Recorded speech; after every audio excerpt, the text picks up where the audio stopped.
Bismillahirrahmanirrahim. Assalamualaikum warahmatullahi wabarakatuh.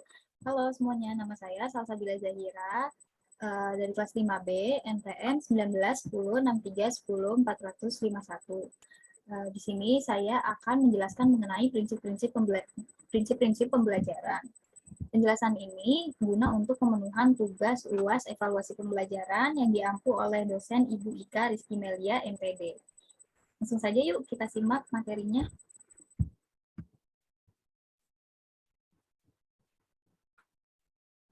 Baik, sebelum kita masuk prinsip-prinsip apa saja yang ada di dalam pembelajaran, saya akan menjelaskan sedikit.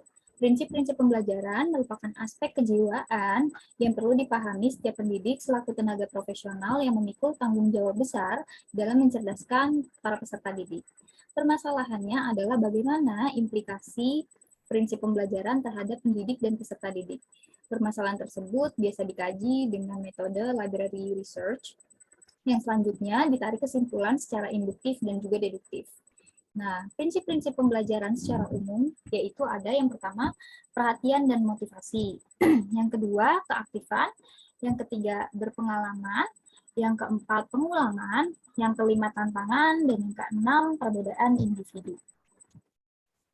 Baik, kita masuk kepada prinsip yang pertama, yaitu ada perhatian dan motivasi. Jadi, perhatian ini memiliki peranan penting dalam kegiatan pembelajaran. Tanpa adanya perhatian, maka pelajaran yang diterima dari pendidik adalah sia-sia. Bahkan, dalam kajian teori belajar terungkap bahwa tanpa adanya perhatian, tak mungkin terjadi proses belajar. Perhatian terhadap pelajaran akan timbul pada peserta didik apabila bahan pelajaran itu sesuai dengan kebutuhannya, sehingga termotivasi untuk mempelajari pembelajaran tersebut dengan serius. Selain dari perhatian, motivasi juga mempunyai peranan yang urgent dalam kegiatan belajar. Nah, Geek and Berliner mendefinisikan motivasi adalah tenaga yang menggerakkan dan mengarahkan aktivitas seseorang. Motivasi dapat dibandingkan dengan mesin dan kemudi pada mobil. Jadi, motivasi merupakan suatu tenaga yang menggerakkan dan juga mengatur aktivitas dari peserta didik tersebut. Dengan demikian, motivasi memiliki kaitan erat dengan minat dan bakat dari peserta didik. Biasanya peserta didik akan timbul perhatian dan motivasinya terhadap suatu bidang pembelajaran yang memang dia sudah sukai.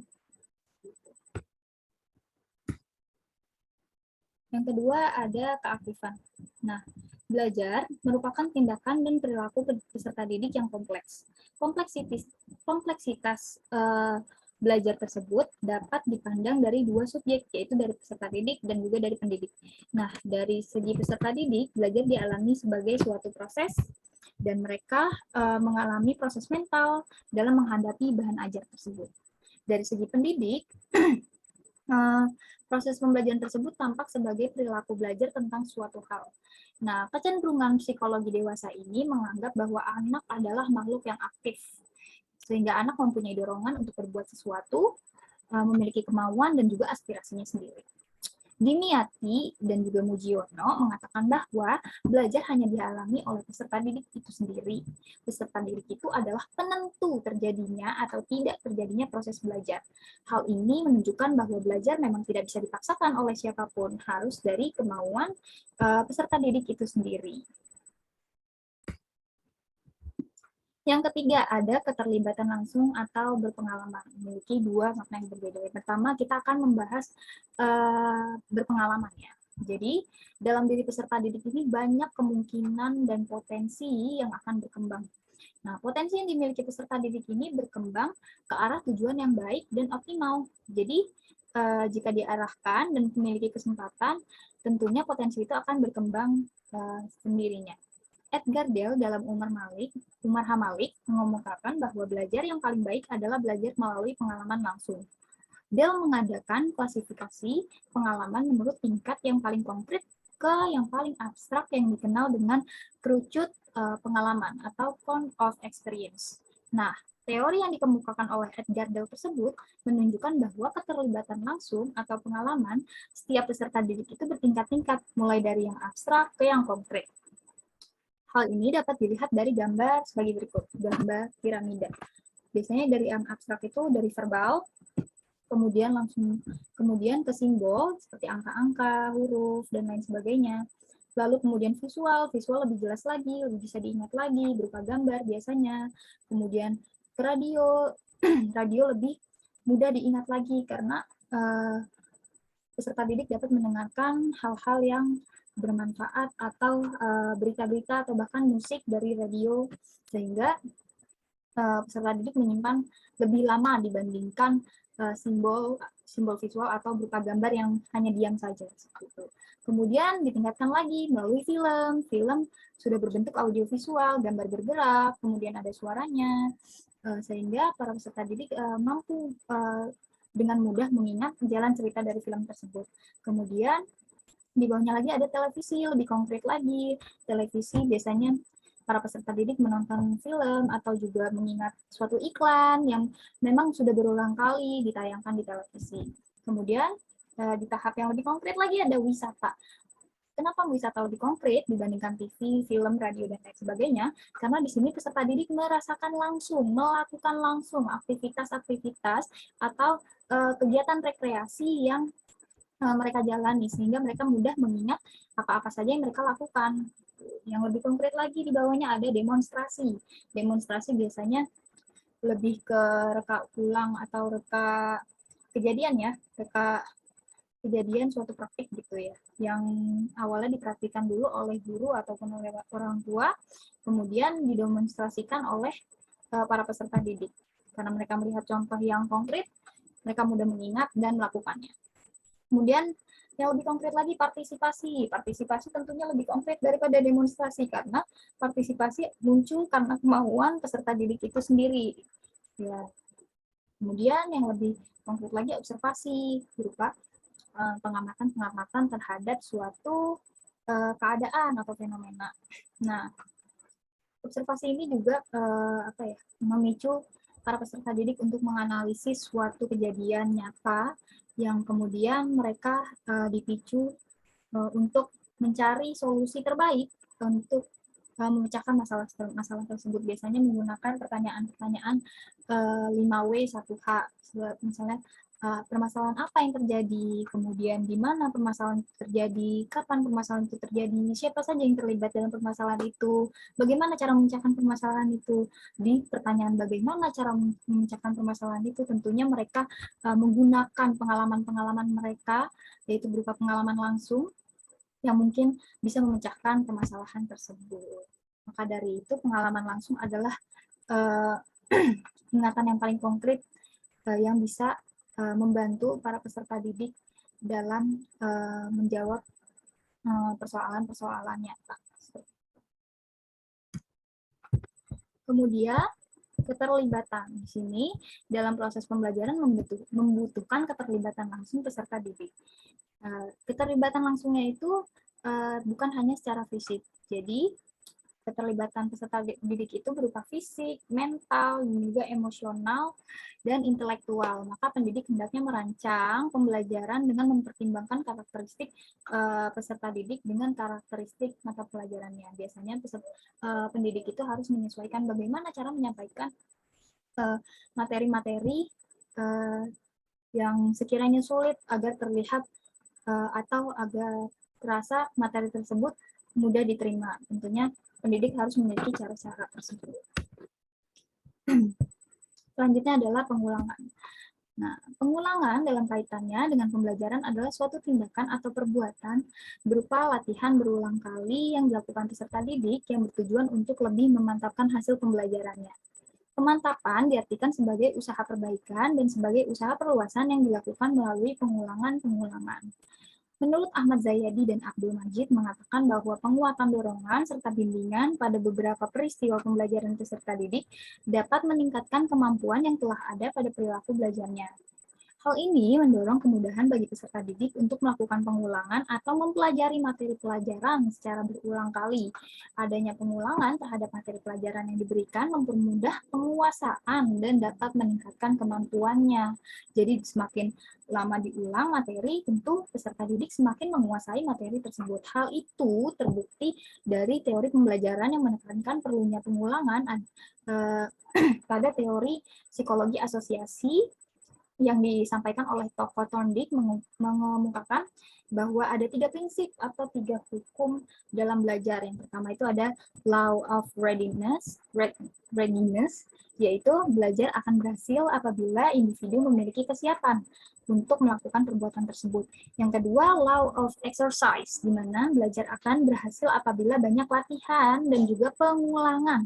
Yang ketiga adalah law of effect, di mana yaitu belajar akan bersemangat apabila mengetahui dan mendapatkan hasil yang baik. Seperti itu. Yang kelima adalah tantangan. Jadi, apabila pendidik menginginkan peserta didiknya berkembang dan selalu berusaha mencapai tujuan, maka pendidik itu harus memberikan tantangan dalam kegiatan pembelajarannya. Nah, tantangan dalam kegiatan pembelajaran ini dapat diwujudkan melalui bentuk kegiatan, bahan, atau alat pembelajaran yang dipilih untuk kegiatan tersebut.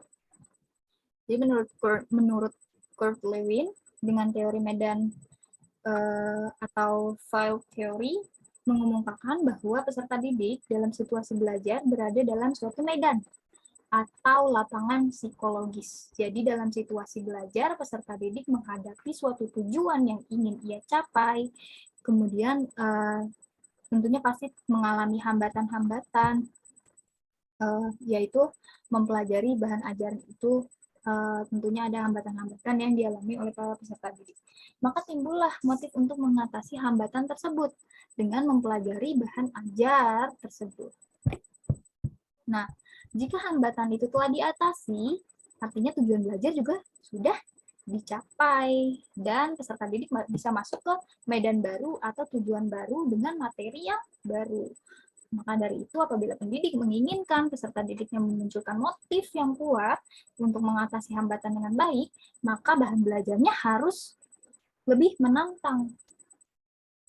Itu akan memicu pemikiran peserta didik lebih kritis untuk menemukan solusi-solusi dari tantangan tersebut. Oke, yang keenam ada perbedaan individual. Jadi, pada dasarnya, tiap individu merupakan satu kesatuan yang berbeda, antara satu dengan yang lainnya berbeda.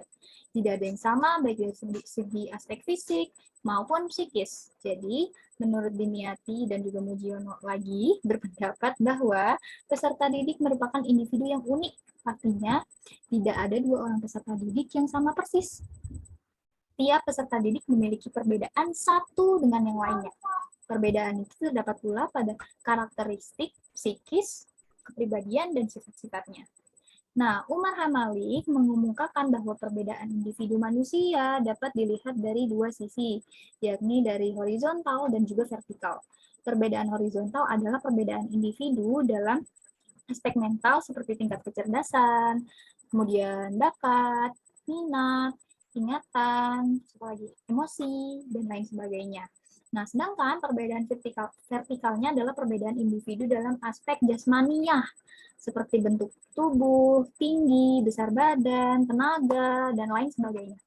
Nah, masing-masing aspek tersebut besar pengaruhnya terhadap kegiatan dan keberhasilan pembelajaran yang dilakukan. Perbedaan individual ini berpengaruh pada cara dan juga hasil belajar para peserta didik. Oleh karena itu, perbedaan individu ini perlu menjadi perhatian pendidik, ya, dalam aktivitas pembelajaran dengan memperhatikan tipe-tipe belajar setiap individu atau setiap peserta didik pasti memiliki tipe-tipe pembelajaran yang berbeda. Nah, para ahli itu biasa mengklasifikasikan tipe belajar itu menjadi 4 ya. Jadi yang pertama itu ada tipe auditif, di mana yaitu peserta didik mudah menerima pembelajaran melalui pendengarannya. Terus yang kedua ada tipe visual. Kalau tipe visual, mereka lebih mudah menerima pembelajaran melalui penglihatannya. Kemudian ada tipe motorik, di mana lebih mudah menerima pembelajaran melalui gerakan. Terus yang keempat, ada tipe campuran, di mana peserta didik ini lebih mudah menerima pembelajaran melalui penglihatan dan juga pendengaran. Nah, mengetahui perbedaan individu dalam belajar juga memudahkan pendidik dalam menentukan media yang akan digunakan. Maka hal tersebut adalah sangat penting dalam rangka mencapai hasil pembelajaran yang optimal. Nah, dari keenam prinsip tadi, tentunya kita harus mengimplikasikan prinsip-prinsip tadi di setiap pelaksanaan maupun perencanaan pembelajarannya. Untuk yang pertama, implikasi prinsip perhatian bagi pendidiknya terlebih dahulu ya. Jadi bagi pendidiknya adalah pada perencanaan dan juga pelaksanaan pembelajaran akan terwujud dalam perilaku dengan menggunakan metode yang bervariasi. Kemudian juga menggunakan media yang relevan. Kemudian menggunakan bahasa yang sederhana apabila para peserta didiknya terbilang masih anak-anak sampai remaja dan harus bersifat membimbing. Sedangkan pada motivasi dapat dilihat pada penguasaan bahan ajarnya, terus juga penguasaan kelasnya, serta juga mampu harus menciptakan kondisi lingkungan kelas yang menyenangkan. Nah, sedangkan implikasi prinsip motivasi pada peserta didiknya adalah menyadari bahwa motivasi belajar yang ada pada dirinya ini nih harus terus dibangkitkan, harus terus dikembangkan. Biasanya motivasi para peserta didik ini muncul karena kalimat-kalimat positif dari orang tuanya, dari para gurunya, kemudian apresiasi-apresiasi yang ia terima dari orang tuanya apabila mendapatkan nilai yang bagus, mereka mendapatkan hadiah dan juga pujian-pujian. Yang kedua, implikasi keaktifan. Jadi, implikasi prinsip keaktifan ini bagi peserta didik dapat berwujud perilaku-perilaku seperti mencari sumber informasi yang dibutuhkan, terus juga pemenuhan tugas clipping, membuat karya tulis, dan lain sebagainya.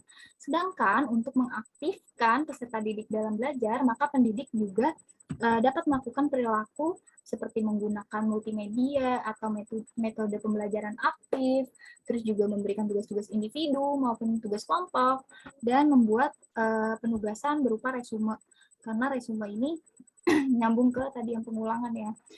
Resume ini membantu para peserta didik untuk menguasai pembelajaran yang telah mereka lalui di pertemuan kali itu. Lalu implikasi dari keterlibatan langsung atau berpengalaman. Implikasi prinsip keterlibatan langsung bagi pendidik adalah merancang aktivitas pembelajaran individual dan kelompok kecil dengan menggunakan media langsung yang dapat dipakai oleh peserta didik. Kemudian memberikan tugas untuk mempraktikkan gerakan psikomotorik dan melibatkan peserta didik untuk mencari informasi dari sumber-sumbernya. Kemudian pengulangan. Kalau dari segi pengulangan, implikasinya perilaku pendidik adalah merancang kegiatan pengulangan, misalnya dengan memberikan soal-soal latihan atau membuat pengulangan soal-soal yang divariasikan, kemudian mengembangkan alat-alat evaluasinya untuk kegiatan pengulangan. Sedangkan implikasi adanya pengulangan bagi peserta didik adalah kesadaran mereka sendiri untuk bersedia mengerjakan latihan-latihan yang bersifat pengulangan dan juga bervariasi tersebut, dan kemauan dari mereka untuk memecahkan masalah sehingga dapat menyelesaikan soal-soal pengulangan tersebut. Dan ini sih lebih ke menghindari rasa bosan dari melakukan atau menjawab soal-soal pengulangan, karena kita juga harus memberikan pengertian kepada peserta didik bahwa pengulangan ini memang bertujuan untuk penguasaan materi mereka, seperti itu, agar mereka tidak lupa. Maka pengulangan ini harus terus dilakukan dan agar materi yang disampaikan tersimpan lama di dalam pemikiran dan juga otak mereka. Kemudian yang kelima, tantangan. Nah, perilaku pendidik sebagai implikasi dari prinsip ini adalah dengan merancang dan juga mengolah kegiatan eksperimen. Terus juga bisa memberikan tugas untuk memecahkan masalah yang membutuhkan informasi dari orang lain, seperti wawancara. Gitu ya. Itu kan memicu para peserta didik juga untuk berinteraksi dengan orang-orang di sekitarnya. Dan apabila peserta didik diberikan tanggung jawab untuk menyelesaikan tugas yang tantangannya besar, maka mereka juga memiliki pasti akan timbul motivasi dari diri mereka untuk belajar. Dan ia akan belajar mengingat secara baik. Hal ini menunjukkan bahwa peserta didik selalu menghadapi tantangan untuk memproses, mengolah setiap pesan yang ada dalam kegiatan pembelajaran tersebut. Nah, adapun bentuk perilaku peserta didik yang merupakan implikasi dari tantangan ini adalah dengan melakukan tugas-tugas yang diberikan oleh pendidik dan mereka mampu mandiri dan juga mampu memecahkan masalah-masalah dan tidak takut akan hambatan-hambatan yang di depan, mereka tetap mengerjakan tugas dengan baik dan optimal. Lalu yang terakhir ada perbedaan individu. Jadi adapun implikasi prinsip perbedaan individu bagi pendidik itu terwujud dalam perilaku diantaranya memilih metode pembelajaran dengan memperhatikan karakteristik dan perbedaan individu di antara mereka. Terus juga merancang pemanfaatan media dengan memperhatikan tipe-tipe belajar setiap peserta didik. Apabila hal tersebut menjadi perhatian pendidik, maka tujuan pembelajaran dapat terwujud dengan baik. Implikasi adanya prinsip perbedaan individu bagi peserta didik adalah menentukan tempat duduk di kelas, terus juga menyusun jadwal belajar, jadwal piket, dan lain-lain sebagainya. Mereka pasti juga harus mengidentifikasi karakteristik teman-teman sekelasnya. Nah, melalui pembentukan perbu piket biasanya dapat lebih mengenal karakteristik teman-temannya. Seperti itu. Baik, mungkin cukup sekian mengenai prinsip-prinsip pembelajaran secara umum. Selanjutnya saya akan membacakan kesimpulan. Di kesimpulannya, untuk lebih efektifnya pembelajaran, maka dalam berinteraksi antara pendidik dan peserta didik, perlu memperhatikan prinsip-prinsip pembelajaran seperti perhatian dan motivasi, keaktifan, keterlibatan langsung, pengulangan, tantangan, serta perbedaan individu. Nah, implikasi prinsip-prinsip pembelajaran bagi pendidik dapat dilihat dari wujud tingkah laku dalam mengelola dan melaksanakan pembelajaran.